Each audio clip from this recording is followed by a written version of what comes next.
Hello viewers, আসসালামু আলাইকুম। চলে এলাম আমার চ্যানেল রসনার রকমারিতে। আজকে দেখাবো মজাদার লইট্টা শুটকি ভুনা কিভাবে করতে হয় খুব সহজে এবং খুব মজাদার ভাবে কিভাবে আপনি ঘরে সহজভাবে তৈরি করতে পারবেন সেটি দেখাবো। এই জন্য প্রথমে আমি কিছু লইট্টা শুটকি নিয়ে নিলাম। প্রথমে আমি এগুলোকে কেটে নেব। প্রতিটি শুটকি এভাবে আমি কাঁটাগুলো পাশে এবং লেজের সাইড এবং মাথার সাইডটা কেটে নেব। আমি সবগুলোই কেটে নিচ্ছি। আমি এভাবে ছোট ছোট টুকরা করে নিয়েছি। এরপর একটা ফ্রাই প্যানে দিয়ে এটা একটু টেলে নেব। টেলে নিলে এটার উপরে যে বালুগুলো আছে খুব সহজে কিন্তু এগুলো উঠে যাবে, নইলে কিন্তু উঠবে না। এবং টালা শেষ হয়ে গেলে এইগুলোকে আমি গরম পানির মধ্যে রেখে দেব। এভাবে কিছুক্ষণ নেড়ে চেড়ে সুন্দর করে টেলে নিতে পারবেন। দেখুন আমার প্রায় হয়ে গেছে।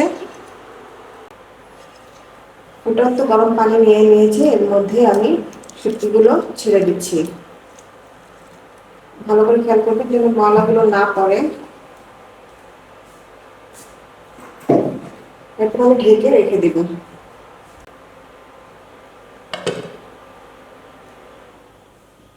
5 মিনিট গরম পানিতে ভিজিয়ে রাখার পর আমি আবার গরম পানিতে এটা ভালো করে ধুয়ে নিয়েছি কচলে কচলে। এরপরে ঠান্ডা পানি দিয়ে ট্যাপের পানি দিয়ে সুন্দরভাবে অনেকবার ধুয়ে নিয়েছি, যাতে এর মধ্যে কোনো ধরনের বালি বা আদার্স কোনো ময়লা না থাকে। আপনারা এভাবে সুন্দরভাবে ধুয়ে নেবেন। দেখুন খুব সুন্দর হয়েছে।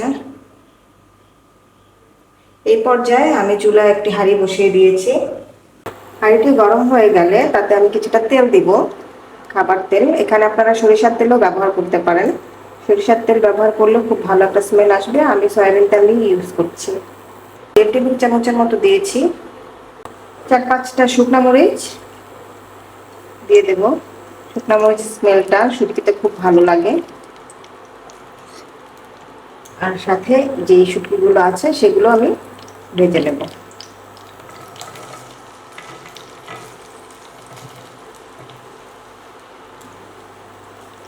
খুব সুন্দর করে ভেজে নিতে হবে আগে তেলে শুটকিটাকে।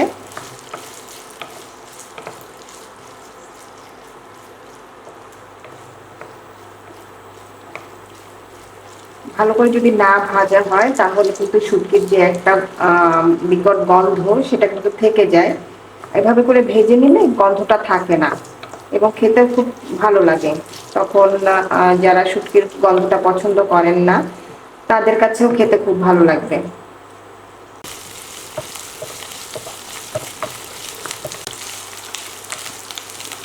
আমার ভাজা প্রায় শেষ। এই পর্যায়ে আমি তেল থেকে এগুলো একটা বাটিতে তুলে নেব। 1 কাপ পরিমাণ পেঁয়াজ এভাবে কিউব করে কেটে নিয়েছি। এটা এই তেলটাতেই ভেজে নেব আবার। এবং কিছু রসুন, ছোট ছোট আমার রসুনগুলো, এগুলোকে আমি ছিলে নিয়েছি, এগুলোও সাথে দিয়ে দিই। যেহেতু এই রসুনগুলো খুব ছোট ছোট তাই এগুলো আর বেশি বেশি করে কাটার প্রয়োজন হয়নি। যারা বড় রসুন ব্যবহার করবেন তারা কিন্তু একটু ছোট করে কেটে নেবেন। আর 1 টেবিল চামচ তেলের মতো আমি অ্যাড করলাম। শুটকিতে রসুন এবং পেঁয়াজের পরিমাণ বেশি দেওয়ার চেষ্টা করবেন, এতে কিন্তু শুটকিটা খেতে খুব ভালো লাগে। বিশেষ করে রসুনের স্মেলটা, শুটকির যেই স্মেলটা সেটাকে অনেকটাই দূর করে রসুনের একটা সুন্দর একটা স্মেল নিয়ে আসে। পেঁয়াজটা নরম হওয়া পর্যন্ত আমি এটাকে ভাজতে থাকবো। এই পর্যায়ে আমি 1/2 চা চামচ রসুন বাটা ব্যবহার করব। 1/2 চা চামচ আদা বাটাও দিয়ে দিচ্ছি। এখন এর মধ্যে 1 চা চামচ লাল মরিচের গুঁড়া। কেউ যদি এর চেয়ে বেশি ঝাল খেতে চান এর চেয়ে বেশিও ব্যবহার করতে পারেন। 1 চা চামচ হলুদের গুঁড়া, সাথে দেবো 1 চা চামচ জিরার গুঁড়া। তারপর স্বাদ মতো লবণ দিয়ে দেবেন। সবকিছু একসাথে দিয়ে ভালো করে নাড়তে হবে। সবগুলো উপকরণ একসাথে দিয়ে আমি এগুলোকে ভালো করে নেড়ে ছেড়ে নিচ্ছি। এর মধ্যে কিন্তু এখন পর্যন্ত আমি কোনো পানি অ্যাড করিনি, শুধুমাত্র তেল এবং পেঁয়াজ রসুনের সাথে মশলাগুলো ভালো করে ভেজে নিচ্ছি। এভাবে কষিয়ে নিলে খুব ভালো একটা স্মেল আসে।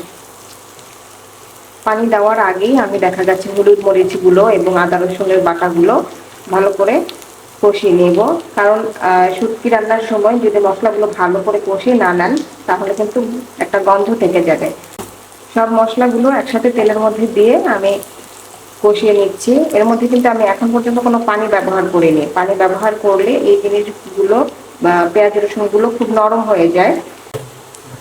দেখুন তেলটা প্রায় উঠে এসেছে, অর্থাৎ খুব ভালোভাবে এগুলো কষে এসেছে। এই পর্যায়ে আমি এই যে ভাজা শুটকি এবং যে মরিচগুলো ছিল তুলে রেখেছিলাম সেগুলো দিয়ে দেবো।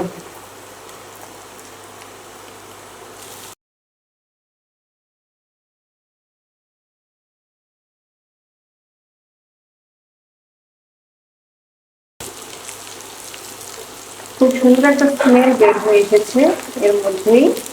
পর্যায়ে আমি হাফ কাপ পরিমাণ পানি দিয়ে দিচ্ছি।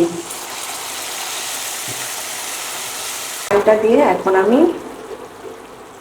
শুটকিটাকে ভালোভাবে কষাবো। এবার আমি এটা ঢেকে দিব।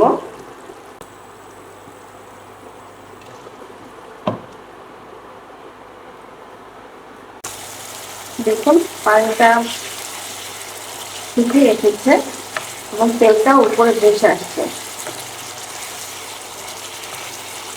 অর্থাৎ আমার কষানো প্রায় হয়ে গেছে। এই পর্যায়ে আমি 1 টেবিল চামচ লেবুর রস দেব, করে স্মেলটা ভালো আসবে। আপনারা এটা চাইলে দিতেও পারেন, নাও দিতে পারেন, কিন্তু এটা দিলে স্মেলটা খুব ভালো আসবে, খেতেও ভালো লাগবে। তেলটা যখন একেবারে পুরো উপরে উঠে আসবে, যে দেখুন তেলটা উপরে উঠে এসেছে, এই পর্যায়ে আমি 1 কাপ পরিমাণ পানি দিয়ে দেব।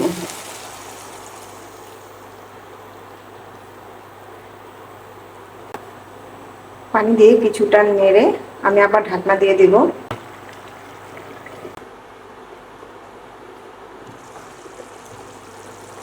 এই পর্যায়ে দেখুন পানিটা অনেকটাই শুকিয়ে গেছে।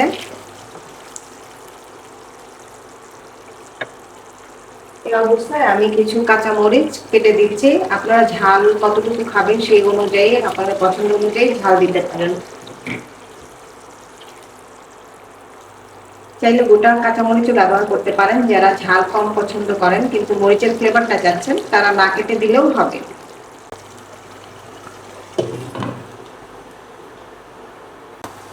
পর্যায়ে ঢাকনাটা আমি খুলে দেখছি। দেখুন প্রায় শুকিয়ে এসেছে, তেলটাও উপরে চলে এসেছে, অর্থাৎ আমার রান্না প্রায় শেষ। এখন আমি দিয়ে দিব।